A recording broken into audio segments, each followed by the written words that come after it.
समन्त चक्रवालेषु अत्रा गच्छन्तु देवता सद्धम्मं मुनिराजस् सुनन्तु सग्मुखदं धम्मश्रवण कालो अयं भदन्ता धम्मश्रवण कालो अयं भदन्ता धम्मश्रवण कालो अयं भदन्ता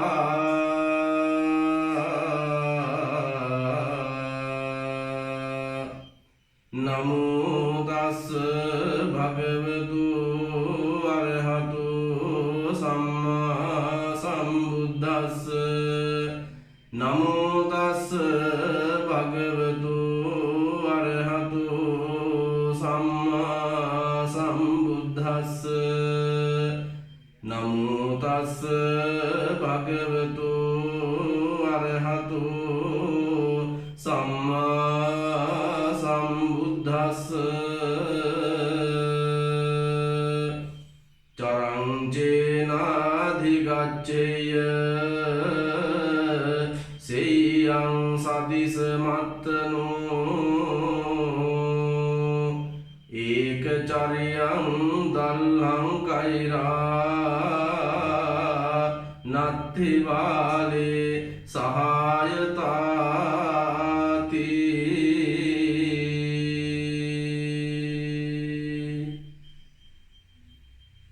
කාරුණික සත්පුරුෂ පින්නතුනි පින්නතියනි දරුවෙනි තථාගත අමාමෑණි ලෝතුරා බුදුරජාණන් වහන්සේගේ ඒ අති උතුම් සත් ධර්මය මේ සිරිලක් දෙරණතලයේ වෙත අනුබුදු මහා මහේන්ද්‍ර මහරහතන් වහන්සේ ප්‍රධාන ධර්ම දූතයන් වහන්සේලා විසින් වැඩම කරවාගෙන එන්නට යෙදුන ඒ අසිරිමත් පොසොන් පුර 15ක් පොහොව දිනය නිමිති කරගනිමින් සිද්ධ කෙරෙන ධර්මානුශාසනා ශ්‍රවණයටයි ඔබ හැමදෙනාම සූදානම්ව සිටින්නේ. තථාගත අමාමෑණි ලෝතුරා බුදුරජාණන් වහන්සේ ඒ විතරාගී වූ මහා මහෝත්තමයන්න් වහන්සේ විසින් ලෝකයට පසක් කොට වදාළ මේ උතුම් සද්ධර්මය සත්‍යයාගේ ජීවන ගමන යහපත් කරලීම පිණිස මෙලොව පරලොව උභයාර්ථ සංසිද්ධිය පිණිස මහත්සේ මහෝපකාරී වූ බව අපට සක්සුදක්සේ පැහැදිලි. විශේෂයෙන් අපි දන්නවා තථාගත ලෝතුරා බුදුරජාණන් වහන්සේ 45 වසක් මුළුල්ලෙහි සිද්ධ කොට වදාළ ඒ උතුම් ධර්ම සංනිවේදනය තව තවත් පෘතුල කරන්නට එවක ලෝතුරා බුදුරජාණන් වහන්සේගේ ශ්‍රාවක සංඝ පරම්පරාව ශෝභාවත් කොට වදාළ මහරහතුන් වහන්සේලා ප්‍රධාන මහා සංඝ රත්නයෙන් අප්‍රමාණ මෙහෙවරක් සැලසුණා. අපි දන්නවා අපේ ශාසනික ඉතිහාසය තුළ මේ කාරණාවන් ඉතා මැනවින් දක්වා තිබෙනවා. මහා මහේන්ද්‍ර මහරහතන් වහන්සේගේ ශ්‍රී ලංකා ගමනේ සිද්ධ වන්නේ තෘතීය ධර්ම සංගායනාවේ ප්‍රතිඵලයක් වශයෙන්. එදා මගධාධිපති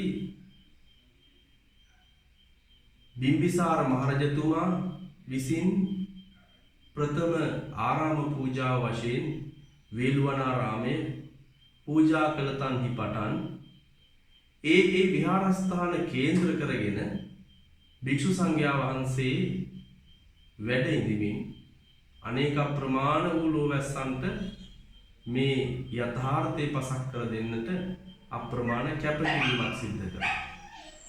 ඒ පරාර්ථ සාධනයේ ප්‍රතිඵලය වසර 100 ගණනක් යනකම් ලබා ගන්නට හැකියාව වාතාවරණය ලද බවයි අපේ ඉතිහාසයේ දෙස පිරික්සීමේදී පැහැදිලි වෙයි. ඒ අතරිනුත් අපි දන්නවා ධර්මාශෝක මහරජතුමාණන් විසින් එදා තුන්වෙනි ධර්ම සංගායනාව පැවැත්වීම සඳහා මූලිකත්වයේ ගනිමින් නවරට ධර්ම ප්‍රචාරය වෙනුවෙන් මහා කැපවීමක් මහා පරිශ්‍රමයක් දරමින් කටයුතු කළ බව ශාසනික ඉතිහාසය තුළ පෙන්වුම් කරනවා. එනිසා පින්තුනි මිහිඳු මහ රහතන් වහන්සේගේ ලංකා ගමනේ නිසා මේ ශ්‍රී ලංකා ධරණීතලය තුළ තථාගත ශාසනය සංඝ ශාසනය ව්‍යාප්ත වූ පමණක් නොව මේ ශ්‍රී ලාංකේය සංස්කෘතිය තුළ උන්වහන්සේලා ප්‍රධාන ඒ ශ්‍රාවක සංඝ පරම්පරාවෙන් විහිද ගිය ඒ තුලින් ලද ආලෝකය ඉතා විශාල වශයෙන් සත්‍යයේ ජීවන ගමනට වැදගත් වුණා. මෙතනදී අපට සිහිපත් කළ යුතු වන ඉතිහාස කතා ප්‍රවෘත්තියේ තුන්වෙනි ධර්ම සංගායනාවට මූලිකත්වයෙන් ක්‍රියා කළ ඒ මහා යතීන්ද්‍රයන් වහන්සේලාගේ කැපවීම පිළිබඳව අපි සිහිපත් කරගන්නට අවශ්‍යයි. කාශ්මීර ගන්ධාර දේශය, මහිස මණ්ඩලය, වනවාසී දේශය, අපරන්ත දේශය, යෝනක රට්ඨය, හිමවන්ත ප්‍රදේශය, ස්වර්ණ භූමිය හා තම්බපන්නි යන මේ රටවල් නවයට ධර්ම දූතයන් වහන්සේලා පිටත් කරලා ඒ රටවල් තුල මේ උතුම් සද්ධර්මයේ ව්‍යාප්ත කරලීම සඳහා රාජනුග්‍රහය සහිතව මහත්සේ කැප වූ බවයි ශාසනික ඉතිහාසයේ පෙන්වුම් කළේ. එනිසා මිහිඳු මහ රහතන් වහන්සේ එදා මුටසීව මහරජතුමාගේ ඇවෑමෙන් ලක්දිව රාජ්‍ය පාලකයා බවට පත් වුණ දේවානම් පියතිස්ස රජුන් මෙසිරිලක් රජයේ පාලනය කරන මොහොතේදී ඉට්ටිය, උත්තිය, සම්බල, භද්දසාල, සුමන සාමණේර, භණ්ඩුක උපාසක කියන පිරිසත් සමග මිහින්තලේ ආරාධනා ගල මස්තකයට සැපත් වෙලා එහිදී ඇති වූ සාකච්ඡාවේ ප්‍රතිඵලයක් වශයෙන් මේ උතුම් සිරිලක් දෙරණ තලයේ තුල තථාගත ශාසනය ව්‍යාප්ත වන්නට අවසි කරුණු කාරණා සිදු වුණා. එනිසා මේ අතීත පුවත අපි තරමක් සිහිපත් කරගනිමු. තථාගත අමාමෑණි බුදුරජාණන් වහන්සේගේ ඒ උතුම් සද්ධර්මයට අනුව ජීවිතේ ගොඩනංවා ගන්නට දඹදිව අශෝක අධිරාජයා කටයුතු සිද්ධ කළා. ඒකට හේතු වුණේ කාලිංග යුද්ධය. මුළු කාලිංග යුද්ධය නිසාම විශාල පිරිසකගේ ජීවිත හානි වෙලා ඒ ප්‍රදේශයේම ලේ විලක් බවට පත් වුණ මොහොතේ දරාගත නොහැකි චිත්ත සංතාපයකින් මහරජු කටයුතු කළ බව ඉතිහාසය තුළ පෙන්වු කරනවා. අන්න ඒ මොහොතේදී සත්හැවරිදී වියෙහි පසු වුණ නිග්‍රෝධ සාමණේරයන් වහන්සේගේ ඒ ශාන්ත ගමන දැකලා සඳළු තලයේ සිට මහපාර දෙස මහමග දෙස බලාගෙන හිටි රජතුමා මේ පුංචි හාමුදුරුවන් වහන්සේගේ ශාන්ත ඉරියව් දැකලා මහත්සේ සොම්නසටපත් වූ බව සඳහන් වෙනවා. ඉතින් මේ පුංචි හාමුදුරුවෝ දකින්නකොටම නිවුණු හදවතක් ඇති වුණ මහරජතුමා රාජපුරුෂයන්ට සිහිපත් කළා. රාජපුරුෂයනි, අර මහමග වඩින පුංචි හාමුදුරුවන් වහන්සේ මගේ මේ රාජමාලිගාවට වැඩමවාගෙන ඉන්න කියලා. උන්වහන්සේ වැඩම කළයින් පස්සේ ස්වාමීනි සුදුසු අසුනක් බලා වැඩ ඉන්න කියලා. ඒ වෙලාවේ අර හාමුදුරුවන් වහන්සේට පුංචි හාමුදුරුවන් වහන්සේට මහරජතුමා ඉල්ලීමක් කළා. ඒ මොහොතේ මේ පුංචි හාමුදුරුවෝ කිසිදු පැකිලීමකින් තොරව සිංහාසනාරූඪව වැඩ හිටියා කියලා ඉතිහාසයේ සඳහන්. දැන් රජතුමාට හරි පුදුමයි. මේ මුළු දඹදිවටම ඒ දඹදිව මහා යුද්ධයක් සිද්ධ කරලා මහා කීර්ති රාවයක් ඇතිව කටයුතු කළ මහරජතුමාගේ සිංහාසනේ පුංචි හාමුදුරු නමක් වැඩ ඉන්නවා. ඒ හාමුදුරුවනේ මෙතරම් මේ රාජමාලිගාවේ මේ භූමි භාගයේ ආසන තිබියදී ඔබ වහන්සේ සිංහාසනෙම වැඩ සිටියේ. මහරජු විමසනවා. පුංචි හාමුදුරුවෝ පිළිතුරු දෙනවා මහරජතුමනි. ඔබතුමා සිහිපත් කළා මට සුදුසු ආසනයක වැඩ ඉන්න කියලා. ඉතින් මම දුටු සුදුසුම ආසනය තමයි මේ සිංහාසනය. ඒ වෙලාවේ පැහැදීමටපත් වෙලා ස්වාමීනි ඔබ වහන්සේගේ ගුරුවරයා කවුදයි විමසනවා. මහරජ මගේ ගුරුවරයා මොග්ගලී පුත්තතිස්ස මහරහතන් වහන්සේ. ඔබ වහන්සේ දන්නා වූ ධර්මයක් මට දේශනා කරන සේක්වායි සිදු කළ ඉල්ලීමට පිළිඋතුරු වශයෙන් එදා මේ නිග්‍රෝධ සාමණේරයන් වහන්සේ මෙන්න මෙහෙම ගාථාවක් සිහිපත් කළා. අප්පමාදෝ අමත පදං පමාදෝ මච්චුනෝ පදං අප්පමත්තානමියන්ති යේ පමත්තා යථාමතාති. මේ ගාථාව ඇහුවයින් පස්සේ මහරජතුමා මේ ගැන කල්පනා කළා. අප්පමාදෝ අමත පදං පමාදෝ මච්චුනෝ පදං අප්පමත්තා නමියන්ති යේ පමත්තා යථාමතා. අප්‍රමාදී බවෙහි වටිනාකම ගැනයි පින්නතුනි මේ ගාථාවෙන් කියවෙන්නේ. අප්පමාදෝ අමත පදං නොපමා වීම නිවෙනට කාරණයක්. පමාදෝ මච්චුනෝ පදං ප්‍රමාද වීම මරණයට කාරණයක්. අප්පමත්තා නමියන්ති නොපමා වූවන් කිසි දින මිය පරලෝ යන්නේ නැහැ. යේ පමත්තා යථාමතා යම් කිසි කෙනෙක් ප්‍රමාද වන්නේ නම් ඒ බඳු පුද්ගලයන් මිය ගියා හා සමානයි. මේක තමයි මේ ගාථාර්ථය. මේ ගාථාව ශ්‍රවණය කළයින් පස්සේ මහරජතුමා මහත්සේ ප්‍රසාදයටපත් වෙලා මේ උතුම් සද්ධර්මය අනුගමනය කරමින් ධර්මානුකූලව ජීවත් විය යුතු බව තීරණය කරගත්තා. ඉන් අනතුරුව ශාස්ත්‍රීය ඉතිහාසයේ පෙන්눔 කරනවා පින්නතුනි. ඒ සමයේහි අහෝගංගා තීරේ වැඩ සිටිය මොග්ගලී පුත්තිස්ස මහරහතන් වහන්සේ මුණ ගැහිලා උන්වහන්සේ සමග අති දීර්ඝ වශයෙන් ධර්මයේ පිළිබඳව සාකච්ඡා කරලා අවසානයේදී ශාසන සුද්ධියක් ඇති කරන්න තීරණය කරගෙනයි තෘතීය ධර්ම සංගායනාව පවත්වන්නට කටයුතු යෙදුණි. එනිසා ධර්මාශෝක මහරජතුමා චණ්ඩාශෝක නමින් පෙනී සිටි අශෝක ධර්මාශෝක බවට පත්වන්නේ මෙන්න මේ නිග්‍රෝධ සාමණේරයන් වහන්සේ විසින් දේශනා කොට වදාළ ගාථා ශ්‍රවණයෙන් සහ මොග්ගලී පුත්තිස්ස මහරහතන් වහන්සේ ආශ්‍රය කිරීමෙන් ලද ධර්ම අවබෝධය හේතු කොටගෙන බව අපි පැහැදිලිව දැනගත යුතුයි. ඉන් අනතුරුව මේ තුන්වෙනි ධර්ම සංගායනාවේදී 60000ක් දුසිල්වත් භික්ෂුන් වහන්සේලා ශාසනයෙන් නිරපා සුදුවත් හඳවා සුදුසු ගෘහ කර්මාන්ත ආදී පුහුණු කරමින් පිටත් කළා කියන එක ශාසන ඉතිහාසෙ පෙන්වුම් කරනවා. දැන් මේ විදිහට ශාසනය ශෝධනය කළා. එපමණ කාරණයකින් නතර නොවි ඉන් අනතුරුව යලිත් ත්‍රිපිටක ශාසනය මේ ත්‍රිපිටක ධර්මය දුර්මත ධාරී අදහස් වලින් නිර්මුක්තව පිරිසිදු වූ දේශනාවක් බවට සංග්‍රහිත කරන්නට සංග්‍රහ කරන්නට අවශ්‍ය කටයුතු සංවිධානය කළා.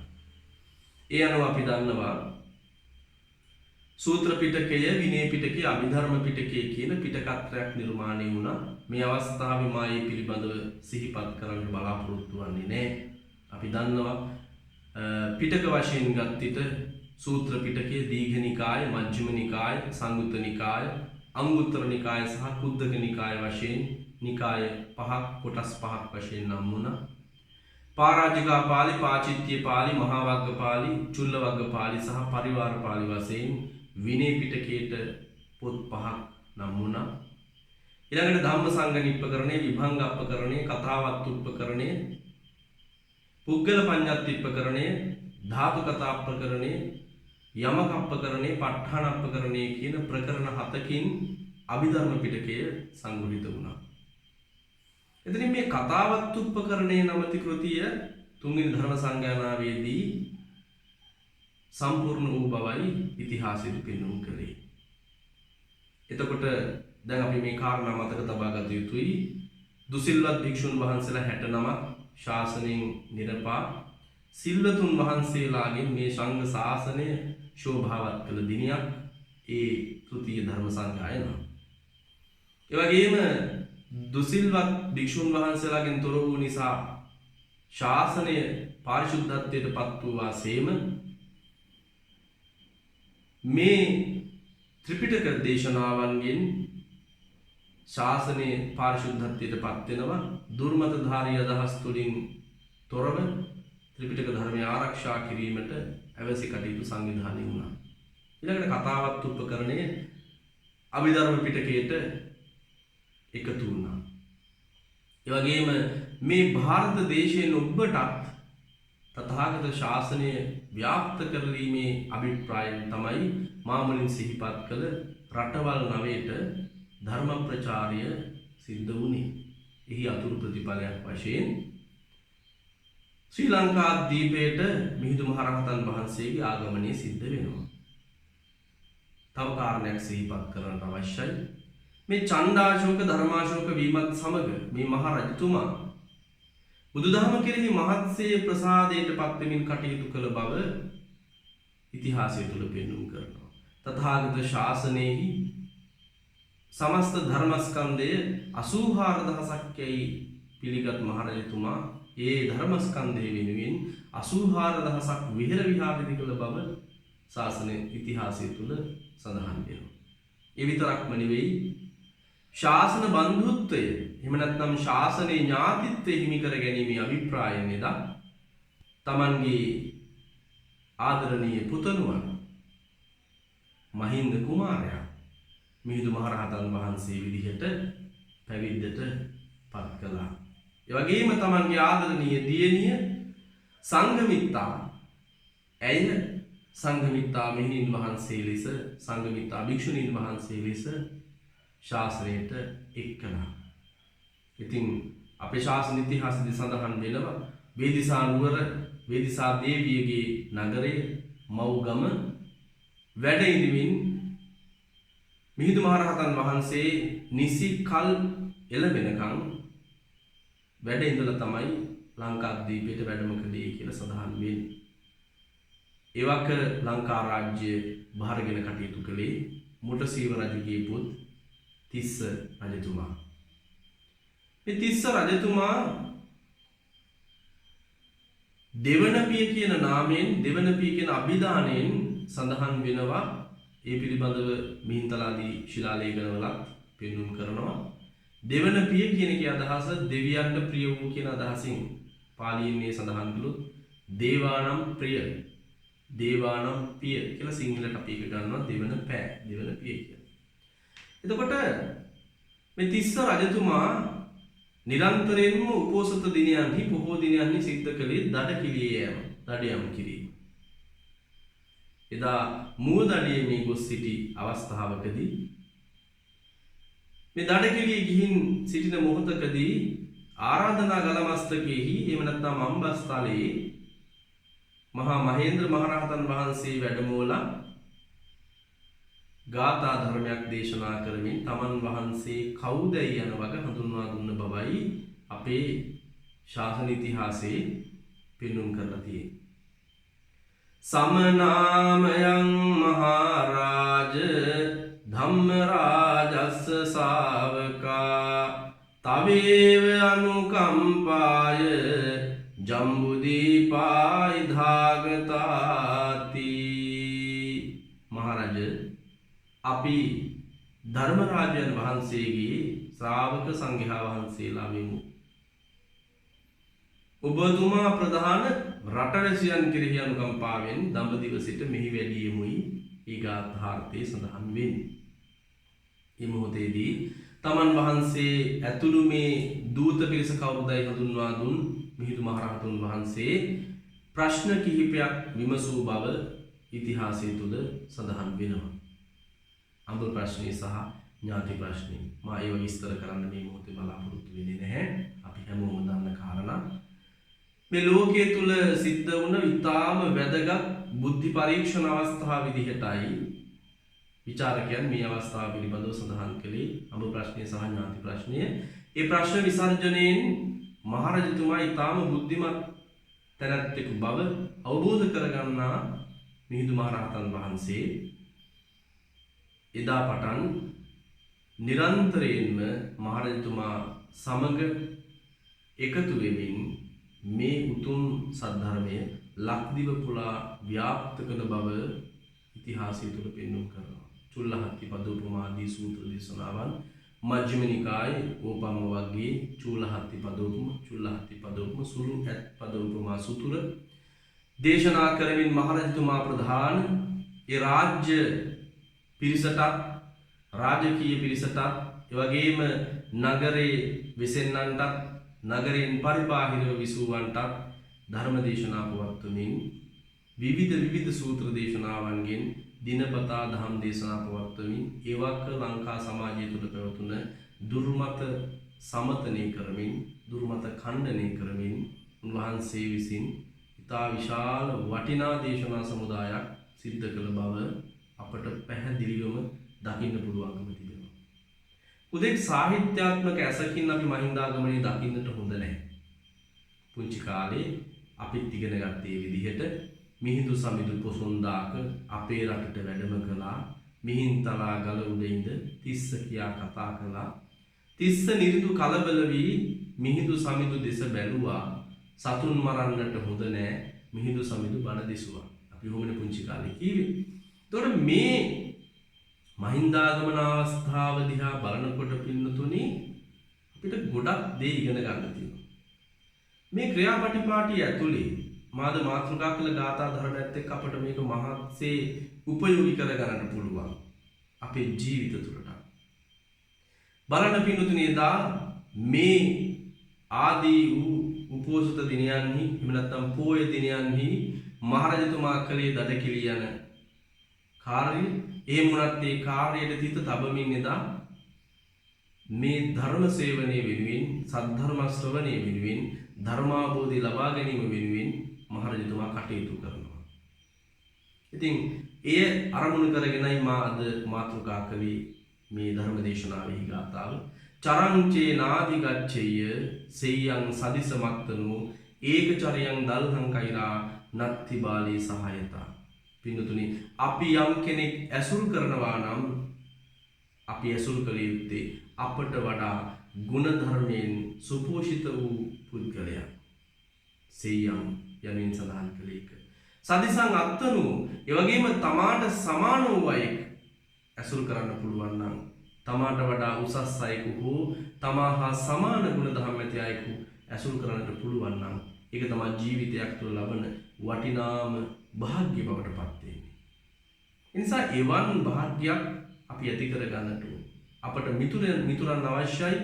මිතුරන්ගේ ආශ්‍රය අපට වැදගත් වෙනවා. ඒ මිත්‍රයන් ආශ්‍රය කිරීමෙන් අපට අපේ ජීවන ගමන සරි කර ගන්නට ඊටාම වැදගත් වෙනවා කියන අදහස අපට මේ ගාථා ධර්මයෙන් ගන්නට පුළුවන්.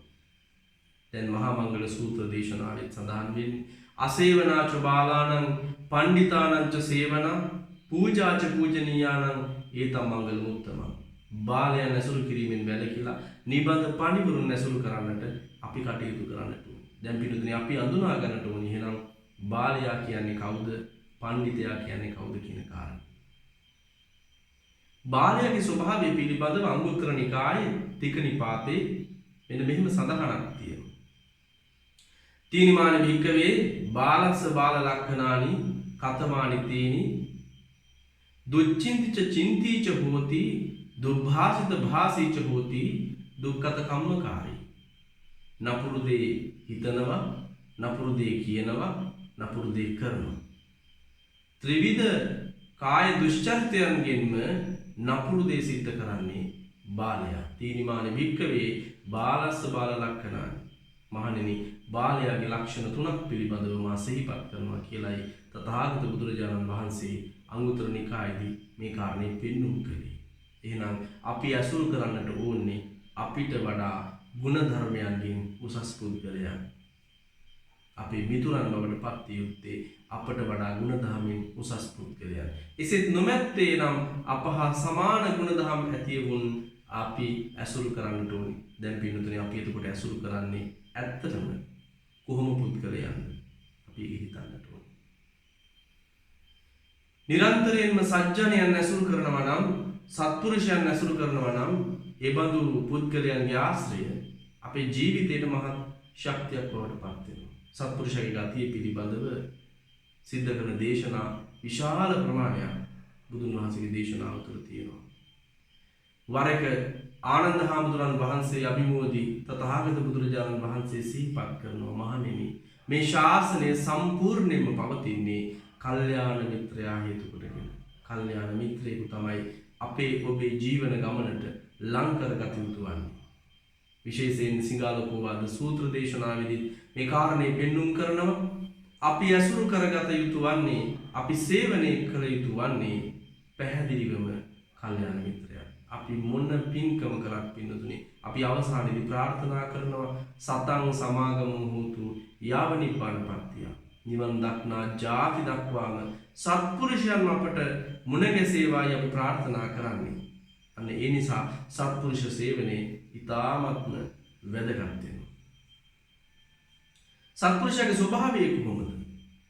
සත්පුරුෂයාගේ ස්වභාවය තමයි අපට වඩා උතුම් ගුණාංගයන්ගෙන් ඒ හැම දිනම ශෝභා සම්පන්නයි.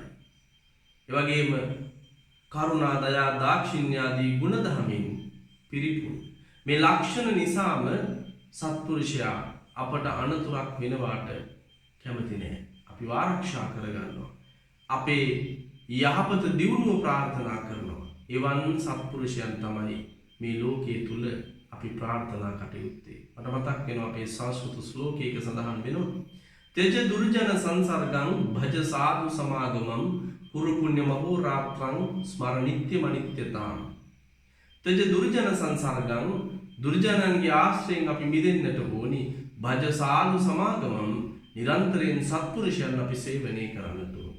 පුරු පුණ්‍ය මහෝ රාත්‍රං, දිවා රාත්‍රී දෙකේම පින්දහම් කටයුතු සිද්ධ කරන්නට ඕනි. ස්මර නිත්‍ය මනිත්‍යතාං, නිරන්තරයෙන් ජීවිතයේ අනිත්‍ය ස්වභාවය පිළිබඳව අපි මෙනෙහි කරන්නට ඕන. එනිසා පින්නතුනි, මේ කාරණාත් එක්ක බලනකොට අපට පැහැදිලිවම පෙනෙනවා සත්පුරුෂයන් ආශ්‍රය කිරීම, කල්යාණ මිත්‍රයන් ඇසුරු කිරීම අපේ ජීවිතයට ඉතාම වටිනා දෙයක්. ඒක මහා ශක්තියක්. අපි ඇසුරු කරනවා නම් ඇසුරු කළ යුත්තේම සත්පුරුෂයන්මයි, කල්යාණ මිත්‍රයන්මයි. අපි ඇසුරු කරන අසත්පුරුෂයන්, ඒ වගේම අසත්ජනයින් සිටින්නේ නම් අපි ඒ අය සත්පුරුෂ භාවයේ පිහිටුවීම සඳහා අවශ්‍ය කටයුතු සම්පාදනය කරන්නට ඕනේ. ඒ වෙනුවෙන් අපි නිරන්තරයෙන් වෙහෙසවන්නට ඕනේ. අපට මිතුරෙකුට දෙන්න පුළුවන් උතුම්ම දේ තමයි ඒ අය යහපතෙහි සුමගෙහි යොදවා තබන එක. ඒ නිසා පින්බර පින්නතුනි, ඔබ හිතන්න මේ ගැන. අද මේ උතුම් පොසොන් පුන් පොදිනේ ඔබ කල්පනා කරන්න මේ ගැන. අපි ඇසුරු කරන්නේ සැබවින්ම කල්යාණ මිත්‍රයන්මද? මේ පසුගිය කොරෝනා රුදුරු වසංගත තත්ත්වයේ හමුවේ අපි මිනිසුන්ගේ චිත්ත ස්වභාවයන් දුටුවා. ඒ මිනිසුන්ගේ ස්වභාවය දිහා බලනකොට අපට තේරෙනවා, අපට වැටහෙනවා පින්නතුනි, අපි කොච්චර සුචරිත ධර්මයෙන් ඈත් වෙලාද කියලා. බුදුන් වහන්සේ දේශනා කළේ හැම මොහොතකදීම කරුණාවෙන්, මෛත්‍රියෙන්, දයාවෙන්, උපේක්ෂාවෙන් යුක්තව අපි ඒ ගුණාංග අපේ ජීවිත තුළ, හදවත් තුළ සුපෝෂණය කරගන්නවා නම් අපේ ජීවිතේ මහත්සේ ආදර්ශනීය වෙනවා. ඒ වගේම අපේ ජීවිතේ මහත්සේ ආලෝක සම්පන්න වෙනවා. ඒ ආලෝකයේ, ඒ ආදර්ශය රටට, ලෝකයට, සමාජයටම ලොකු පණිවිඩයක් අරගෙන යනවා. මේකයි තථාගතයන් වහන්සේගේ දේශනාව. අපි දුටුවා ඇතැම් පුද්ගලයන් මේ දිනවල අසරණ වෙලා ඉන්න, දුක් විඳින ජනතාව වෙනුවෙන් කුමන හෝ ආකාරයෙන් සත්කාර සම්මාන කරනවා. ඒක ඉතාම වටිනා දෙයක්. බුදුරජාණන් වහන්සේ නිරන්තරයෙන්ම සිහිපත් කළේ පරත්තං පටිපජ්ජත, පරාර්ථය වෙනුවෙන් කටයුතු කරන්න කියන කාරණයයි. ඒ උතුම් බුද්ධාවවාදයේ පිළිගන්නා පිරිසක් බවට අපි පත් වෙන්නට ඕනේ. දැන් වෙනදාට වඩා පින්නතුනි අපට මේ මරණ භීතිය, මරණයේ ස්වභාවය පිළිබඳව දැනෙනවා, වැටහෙනවා.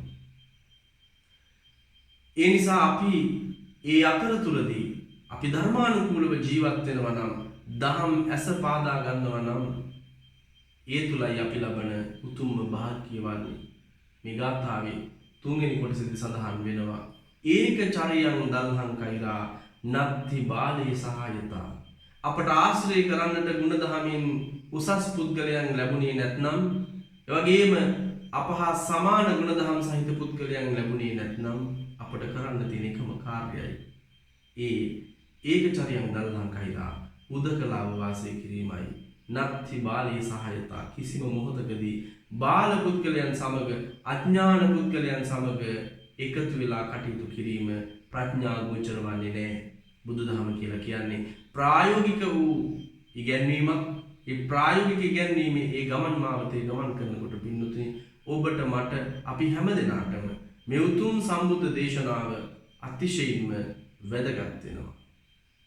ඒ නිසා ධර්මයේ තුල ජීවත් වෙන්න, ධර්මානුකූලව ජීවත් වෙන්න, ධර්මයෙන් තොර ඔබට මවක් පියෙක් ඇත්තේ නැහැ පින්නතුනි. ධම්මං විනා නත්ති පිතාච මාතා තමේව තානං සරණං පතිට්ඨා තස්මාහි භෝ කිච්ච මඤ්ඤප්පහාය සුනාත ධාරේත චරාත ධම්මේ. ඒ නිසා ධර්මයේ හා සමාන වන්නා වූ මවක් පියෙක් ඔබට ලැබෙන්නේ නැහැ. මව්පියන්, ඒ ලැබෙන මව්පියන්, ඔබේ මව්පියන් ඔබට මේ ආත්ම භාවයේදී පමණයි. නමුත් මේ උතුම් සද්ධර්මය සසර දුකින් මිදෙන තාක්කල් ඔබගේ පිහිටට මව පියාට වඩා සමීපව කටයුතු කරනවා. තමේව තානං සරණං පතිට්ඨා. එනිසා එයම ආරක්ෂාව බවට, එයම පිළිසරණ බවට පින්නතුනි අපි අපේ ජීවිතය තුළ සද්ධර්මය පත් කරගන්නට ඕනේ. තස්මාහි භෝ කිච්ච මඤ්ඤප්පහාය. එනිසා වෙන කිසිදු කටයුත්තක් ධර්මය සේවනය කරන මොහොතේ, ධර්මය අනුගමනය කරන මොහොතේ අපි තබා ගන්නේ නැහැ. වෙනත් කිසිදු කටයුත්තක් වෙනුවෙන් අපි අපේ කාලය විදං කරන්නේ නැහැ. මේ සද්ධර්ම දේශනාව ශ්‍රවණය වෙනුවෙන් එකතු වන සුවහසක් ජනීජන සමූහයා මේ මොහොතේදී ධර්මයේ කෙරෙහි යොමු සිතින් යුක්තවයි මේ ධර්මයේ ශ්‍රවණය කරන්නේ, බණ අහන්නේ. ඒ නිසා සුනාත හොඳට බණ අහන්න, ධාරේත ඒ වගේ මේවා හිත තුළ ධාරණය කරගන්න. ඊළඟට 3 වෙනි කාරණය චරාත, ඒ අනුව ධර්මයේ හැසිරෙන්න. එනිසා ධර්මානුකූලව ජීවත් වීමේ වටිනාකම අපිට වචන වලින් විග්‍රහ කරන්න බෑ. මේ ධර්ම ශ්‍රවණය කරන එක් පුද්ගලයාගෙන් වෙන ඇහුවොත් ඒත් ඔබ කියාවි ධර්මයේ තිබෙන වටිනාකම. අපට නැති බැර මොහොතකදී අපි පිහිටට ඉන්නේ මේ උතුම් සද්ධර්මයේ පමණයි. මේ යථාර්ථය අපි වටහා ගන්නට ඕනි. ගිහි පැවිදි අපි කවුරුත් මේ ලෝකයේ තුල ඇතිවන හැම විපර්යාසයකදීම, ඇතිවන හැම දුක් වේදනාවකදීම ධර්මයත් එක්ක ඒ කාරණා මුසු කරගන්නට බලන්න ඕනේ. ඒක තමයි සත්පුරුෂයන් සේවනය කිරීමෙනුත් අපි අපේක්ෂා කරන්නේ. සැබෑ සත්පුරුෂයා නම් ඔබව ධර්මයට යොමු කරනවා. ඔබ අධර්මයට නොවේ. ඔබ යොමු කළ යුත්තේ ධර්මයටයි. ඔබට නිවැරදි මාවත පවතින පින්නතුනේ අධර්මයේ තුල නොවේ, ධර්මයේ තුලයි. ඔබේ දීවි මඟ සාර්ථක වන්නේ පින්නතුනේ අධර්මයේ ඇතුලේ නෙවෙයි, ධර්මයේ තුලයි. ඒ නිසා ධර්මානුකූලව ජීවත් වෙමින් දහමට අනුගතව කටයුතු කරන්නට ඔබ හැම මොහොතකදීම අදිටන් කර ගන්නට ඕනේ. ඒ නිසා ඔබ තේරුම් ගන්න ඔබ වටහා ගන්න පින්නතුනි මේ ලෝකයේ තුල ජීවත් වෙන හැම මොහොතකදීම අපි ඇසුරු කළ යුත්තේ කල්යාණ මිත්‍රයන්, ඇසුරු කළ යුත්තේ යහපත් පුද්ගලයන්. ඒ යහපත් පුද්ගලයන් ආශ්‍රය කිරීම වෙනුවෙන් ඔබ ඔබේ ජීවන ගමන තුලදී ඔබ ඔබේ ජීවිතය තුලදී මේ ආශ්‍රය යහපත් කරගන්න. ඔබ වැරදි ආශ්‍රයකට නපුරු මිතුරන් ඇසුරකට පෙළඹුණොත්, මිත්‍ර ප්‍රතිරූපකයන් ඇසුරකට පෙළඹුණොත් ඔබේ ජීවිතය අන්ධකාරයෙන් අන්ධකාරයට යනවා. ඔබේ ජීවිතේ ආලෝකවත් කරගන්නට නම් කල්යාණ මිත්‍රයන්ව ඇසුරු කළ යුතුයි. තම පරායන සූත්‍රයේ කාරණා 4ක් ඉදිරිපත් කළා.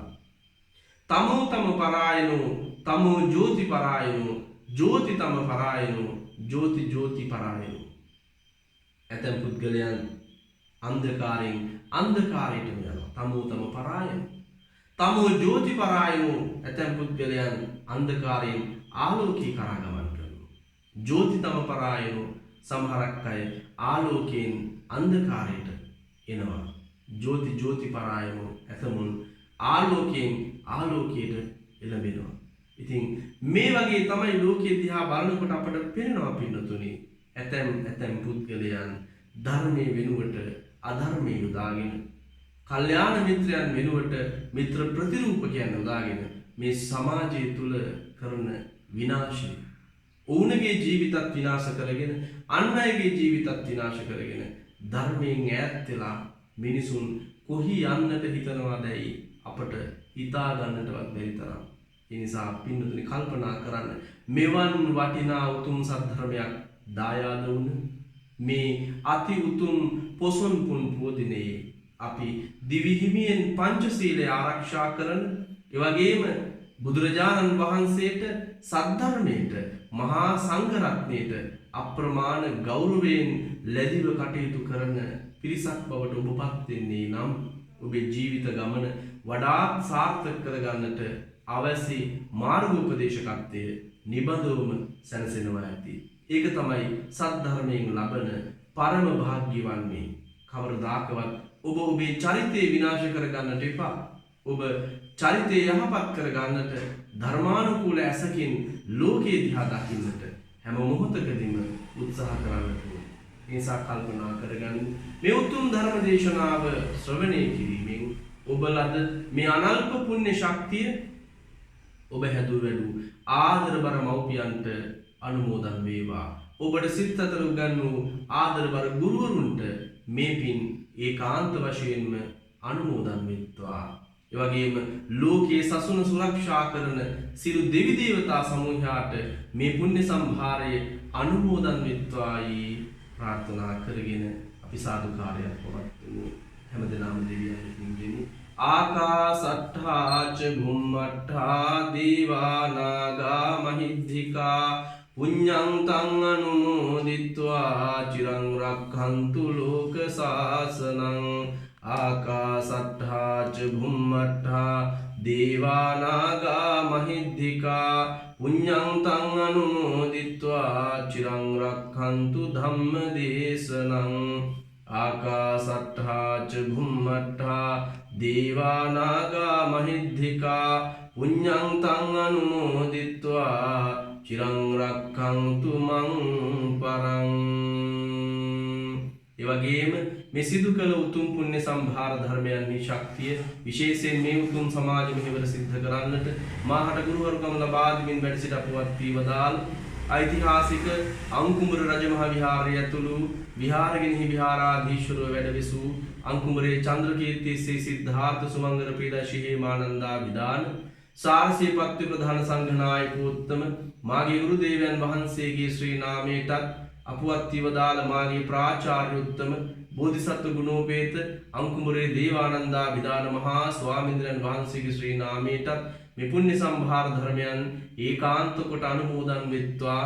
ඔබගේද සිත් සතර යන්නු ආදරබර ගුරු දෙවිවරුන්ට මේ උතුම් සද්ධර්ම දාණයෙන් ලද අනල්ප පින්පෙත් අනුමෝදන් වෙත්වායි සාදුනාදයක් දෙමින් ප්‍රාර්ථනා කරමු. දසමාසයක් ඔබ කුසේ තියාගෙන රක්ත වර්ණ ලේ ධාරාව කිරි බවට පත් කරලා පොපු අපේ ආදරණීය අම්මා සිනිසිතින් අපව හදා වඩා සුපෝෂණය කළ අපේ ආදරණීය අප්පච්චි මේ පින් අනුමෝදන් කොට ගනිත්වා මේ පින් බෙලෙන් පතන බෝධියකින් අමා මහ නිවනින් සැනසෙත්වායි සාදු නාදයක් දෙමින් ප්‍රාර්ථනා කරමු. අවසාන වශයෙන් මේ උතුම් ධර්ම දේශනාව ශ්‍රවණය කිරීමෙන් ලද අනල්ප පුණ්‍ය ශක්තියින් හේතු කොටගෙන සසර වසන තුරු නිවන් දකින්න තුරු සදාකල් ඔබට මට සත්පුරුෂයන් මුණ ගැසෙත්වා අසත්පුරුෂ ආශ්‍රයක් කිසි කලකවත් සිද්ධ නොවෙත්වායි සාදු නාදයක් දෙමින් ප්‍රාර්ථනා කරගෙන හැමදෙනාම වන්දනා කරගන්න හොඳයි. සබ්බීතියෝ විවජ්ජන්තු සබ්බ රෝගෝ විනස්සතු මාතේ භවත්වන්තරායෝ සුඛී දීඝායුකෝ භව භවතු සබ්බ මංගලං රක්ඛන්තු සබ්බ දේවතා සබ්බ බුද්ධානුභාවේන සදා සුත්ති භවන්තු තේ භවතු සබ්බ මංගලං රක්ඛන්තු සබ්බ දේවතා සබ්බ ධම්මානුභාවේන සදා සුත්ති භවන්තු තේ භවතු සබ්බ මංගලං රක්ඛන්තු සබ්බ දේවතා සබ්බ සංඝානුභාවේන සදා සුත්ති භවන්තු තේ